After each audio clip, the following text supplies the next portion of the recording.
Bonjour et bienvenue sur cette nouvelle vidéo. Aujourd'hui on rentre dans la deuxième partie de la série de vidéos pour bien débuter le yoga. Cette dernière partie est dédiée à des conseils un petit peu plus concrets, un petit peu plus dans l'action. J'espère que ça vous plaira. On a vu dans la première vidéo ensemble, que je vous mettrai d'ailleurs dans le petit i qui se trouve ici ou ici, je ne sais plus, qu'il y avait des peurs, des préjugés qui nous empêchaient de nous mettre dans cette pratique du yoga. Alors aujourd'hui, on va rentrer dans des conseils un petit peu plus concrets, un petit peu plus dans l'action, une fois que vous avez dépassé ces mêmes peurs et ces mêmes préjugés. Mon premier conseil, ce serait vraiment que vous alliez à des cours en présentiel avec un professeur qui puisse vous corriger, qui puisse vous aider à progresser dans votre pratique. Alors je sais que ça fait très peur d'aller se déplacer dans un cours collectif, qu'on n'a pas forcément envie, qu'on a peur du regard des autres, mais vraiment il faut dépasser ça, je vous l'ai déjà dit. Personne ne s'intéresse à ce que vous faites dans votre tapis, à part le professeur de yoga qui doit corriger. Mais c'est tout, personne n'est là pour vous juger, les autres élèves sont sur leur pratique à eux et s'occupent de leur pratique simplement. Bref, je vous conseille vraiment davantage de commencer par un cours en présentiel parce que ça va vous amener les bonnes bases. Tout de suite, on va vous corriger, ce qui ne sera pas forcément le cas avec les vidéos YouTube où je sais que effectivement les professeurs font de leur mieux. Ils essayent un maximum de vous aider et de vous guider de manière à ce que la pratique soit en toute sécurité pour vous. Maintenant, j'ai quand même une grande préférence pour la pratique directement en cours parce que vous êtes sous l'œil du professeur, vous êtes encadré dans votre pratique. Alors je sais que ça peut être un petit peu difficile de trouver le prof qui nous fait aimer le yoga au départ. J'ai des élèves qui m'ont dit, voilà, j'ai essayé il y a quelques années, ça m'a pas plu, là j'ai essayé votre cours, ça me convient un peu mieux, puis reviennent 2 ans plus tard et l'apprécient, ou testent avec un autre professeur et l'apprécient. C'est une question de feeling, lorsque l'on rencontre un professeur, ça doit matcher entre vous, entre sa manière de faire, vous devez être en accord tout simplement avec ce qui se passe dans le cours et avec la manière d'amener les choses. Vous avez aujourd'hui beaucoup de possibilités devant vous. Vous avez les cours en studio qui sont certes un petit peu plus chers, mais c'est normal, ça reste un espace dédié pour le yoga avec tout le matériel nécessaire. Vous avez aussi des salles de sport, vous avez aussi des cours en association.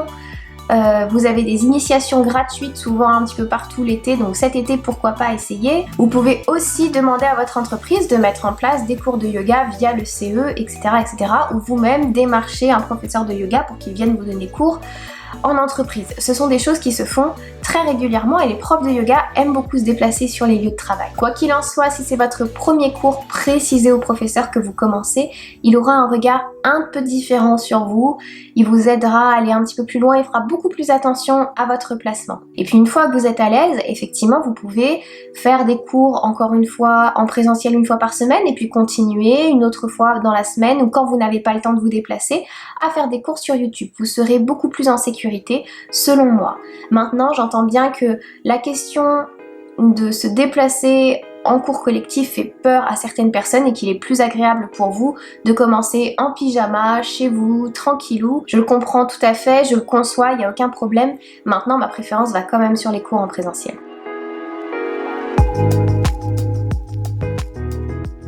Choisissez une tenue confortable dans laquelle vous êtes à l'aise. C'est ultra important de ne pas être gêné par ses vêtements pendant la pratique. De ne pas avoir un t-shirt trop ample qui va faire que vous allez découvrir tout votre buste dans les chiens tête en bas par exemple. De penser à avoir un pantalon, un legging, un jogging qui ne soit pas transparent, dans lequel vous puissiez être en fait tout à fait à l'aise avec votre corps, avec le fait de bouger, de mouvoir votre corps dans le sens que vous souhaitez sans être trahi par vos vêtements. Après, si pour vous c'est extrêmement important d'être bien habillé, eh bien faites en sorte de choisir des vêtements qui ont ces deux atouts pour vous. Il ne faut pas que votre pratique soit empêchée par un inconfort quelconque. Ça peut être aussi une chose très bête, mais la brassière. Pour les femmes, le choix de la brassière peut être assez important parce que une brassière trop serrée, qui maintient trop en fait, peut vous couper la respiration et ce serait dommage parce que vous passez complètement à côté de votre cours. Même chose, pensez à enlever les bijoux, que ce soit les boucles d'oreilles, les bracelets, ça peut faire très mal dans une pratique de pratiquer avec ces bijoux, donc n'hésitez pas à les mettre à côté de vous, dans une petite boîte, ou de les laisser à la maison tout simplement.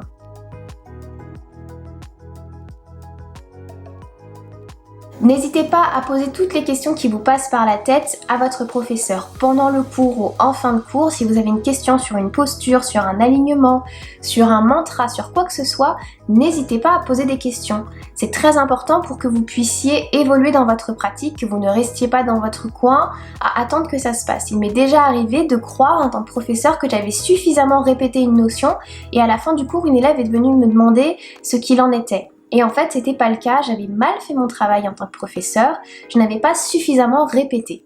Donc n'ayez pas peur de poser des questions, faites vos retours au professeur parce que nous, on adore ça. Ça nous permet de savoir comment on a travaillé, si on vous a apporté ce qu'il fallait, vers où vous souhaitez aller. Ça nous donne de belles pistes en fait pour créer des cours qui vous ressemblent et qui vous apportent énormément de bien. Même chose, si vous avez l'habitude de travailler avec Yoga with Adrienne, de travailler avec Yoga Fire by Joe, ou encore d'autres personnes qui font des cours en ligne sur internet, mettez un commentaire, posez vos questions, que ce soit sur Instagram ou sur YouTube, parce qu'il ne faut pas rester dans le flou.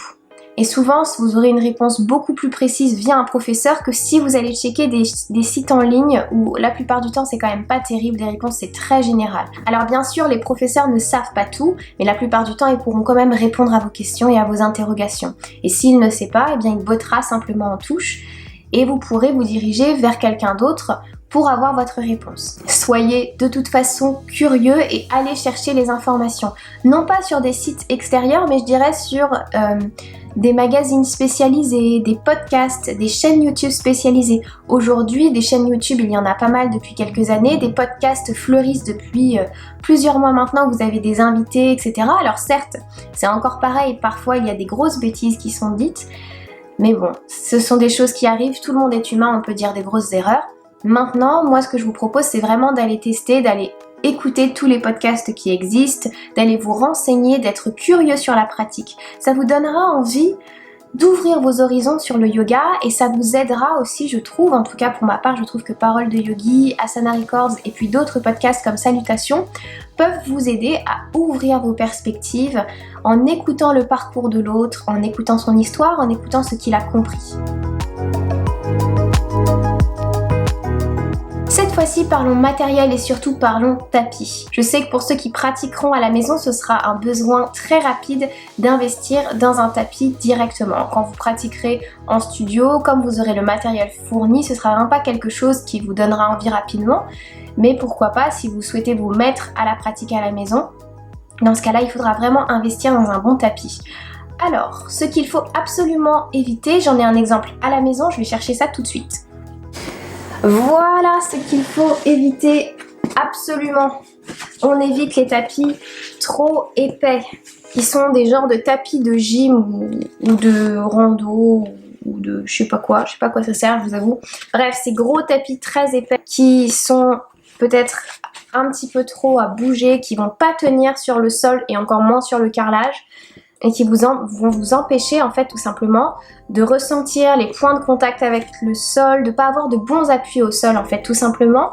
La seule catégorie de personnes pour qui je pourrais le recommander, ce serait à la rigueur peut-être des personnes qui sont empêchées par leurs articulations comme les genoux ou les poignets et qui ne vont pas pratiquer beaucoup debout, qui vont faire beaucoup de choses assises au sol, etc. Dans ce cas-là, oui. Ça pourrait être une option en attendant mieux et surtout en attendant que vos articulations aillent mieux, mais je vous déconseille très fortement ce genre de tapis qui sont en mousse la plupart du temps. Vous les trouvez aussi chez Decathlon, vous en avez. Ils sont pas très chers, mais alors ils bougent tout le temps, ils sont insupportables. Je vous déconseille ce type d'investissement. Avec ces deux-là, ça se passera beaucoup mieux.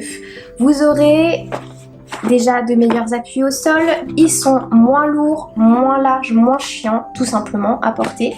Vous avez celui-ci qui est le plus épais des deux. Avec celui-ci, vous aurez peut-être un petit peu plus de confort là encore pour les personnes qui ont des soucis d'articulation ou qui n'aiment pas le contact direct avec le sol, qui ont un sol très dur chez eux. Le carrelage, souvent on n'aime pas avoir des tapis trop fins, donc voilà, ça pourrait être une bonne option. C'est un tapis que j'avais acheté à l'époque pour 22 €. Celui-ci, le rouge, est encore plus fin. Là c'est un tapis assez léger, je dois dire, facile à transporter, qui prend pas trop de place et surtout très fin, donc il va vraiment convenir pour les pratiques dynamiques, je dirais, parce que plus c'est fin, plus je trouve qu'on va pouvoir bouger facilement parce qu'on ressent bien les appuis dans le sol. On a besoin vraiment d'être au contact du sol quand on va beaucoup bouger.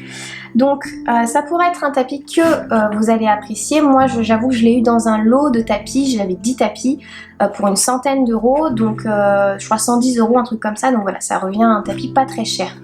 Malgré tout, le problème de ces deux-là, eh bien, c'est la composition de ces tapis qui est un petit peu cracra. Je vous proposerais plutôt, si vous avez les moyens, si vous êtes engagé pour l'environnement, d'aller investir dans une marque qui s'appelle Yoga Matata, qui est la marque d'Ondine que j'avais interviewée pour Parole de Yogi au moment où elle lançait sa marque, justement. Et c'est une marque qui a maintenant beaucoup de succès avec des très beaux tapis qui sont faits en liège et en caoutchouc, mais toute la filière de production est contrôlée.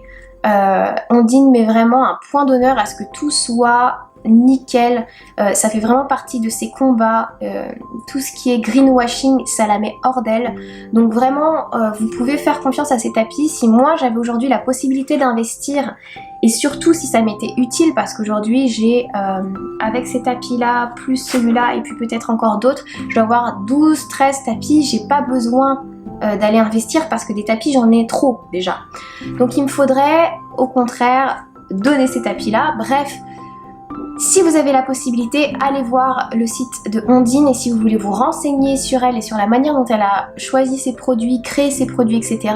Je vous mettrai dans le petit i, je sais pas où, l'interview qu'on a faite ensemble pour que vous puissiez vraiment vous renseigner. Autre matériel dont on a besoin assez rapidement, je trouve, c'est d'une brique. Surtout si vous avez besoin de support pour vous aider à aller plus loin dans une posture, si vous avez besoin de surélever le bassin en règle générale dans le tailleur, si vous avez envie de méditer, pourquoi pas acheter une brique en mousse comme celle-ci qui sont les premiers prix, donc vous en avez là, elle est même pas déballée. Vous en avez à 5 euros je crois chez Decathlon, vous l'avez aussi en liège, je crois que c'est 7 ou 10 euros, pareil sur Decathlon ou sur d'autres sites. Ça devrait énormément vous aider. Si vous ne savez pas comment les utiliser, eh bien c'est que vous n'en avez pas forcément besoin pour l'instant pour votre pratique parce que vous n'avez pas vu d'exemple où ça vous serait utile. Mais si vous avez l'habitude de l'utiliser en cours de yoga, en studio, ça peut être vraiment un objet, moi c'est un objet que j'aime énormément, ça peut nous apprendre beaucoup de choses pour les équilibres, ça peut nous apprendre beaucoup de choses au niveau des bons écarts, au niveau des bras, des supports pour se tenir mieux, pour explorer une posture dans laquelle on a du mal. Moi j'adore les briques. Autre astuce et autre super objet, ça va être la sangle. Alors la sangle, ça va vous permettre de beaucoup étirer les jambes ou alors d'aller étirer les bras.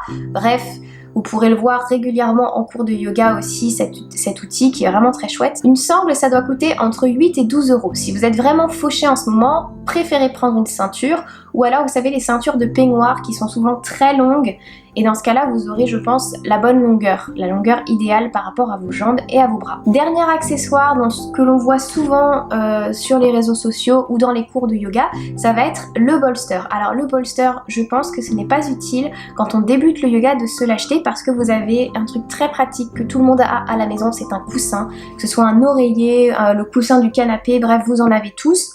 Donc ça peut être le meilleur remplaçant du monde. Il y a aussi les traversins que vous repliez en deux parce que sinon un traversin simple c'est souvent un peu trop mou. Mais voilà, ça peut être remplacé hyper facilement parce qu'aujourd'hui un bolster ça coûte très cher. Donc tant qu'à faire, autant économiser un petit peu de sous, surtout quand on débute et qu'on ne sait pas si la pratique du yoga va être quelque chose qui va s'installer durablement dans notre vie. Dernier conseil et pour moi pas des moindres, ouvrez encore plus vos perspectives. Ne pensez pas que vous devez rester fidèle à un professeur. Je sais que lorsqu'on a eu du mal à trouver un professeur, c'est un conseil que l'on a du mal à mettre en place parce qu'on est attaché à ce prof, parce qu'on a eu un bon feeling avec lui et qu'on n'a pas envie d'aller voir ce qui se passe ailleurs.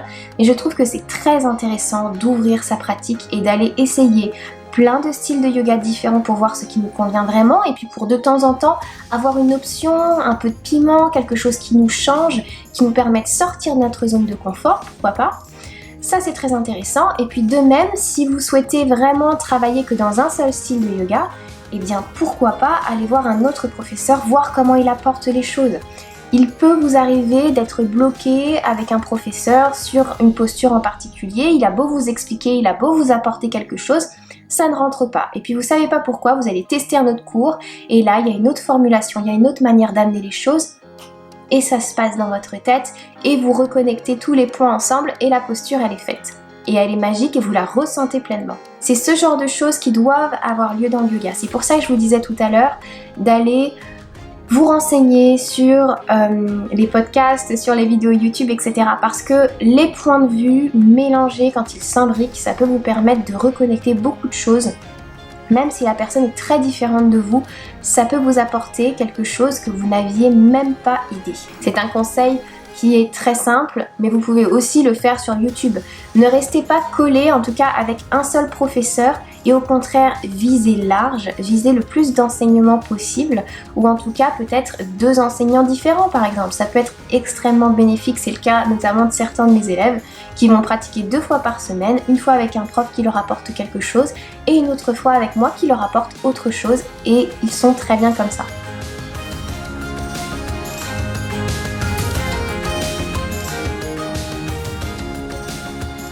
Je vous remercie du fond du cœur d'avoir suivi cette série de vidéos et sur ce je vous embrasse. Je vous dis à la prochaine. Namasté. Si cette série de vidéos vous a plu et que vous souhaitez suivre encore les prochaines vidéos de Paroles de Yogi, je vous propose d'activer la petite cloche pour ne rater aucune des prochaines vidéos.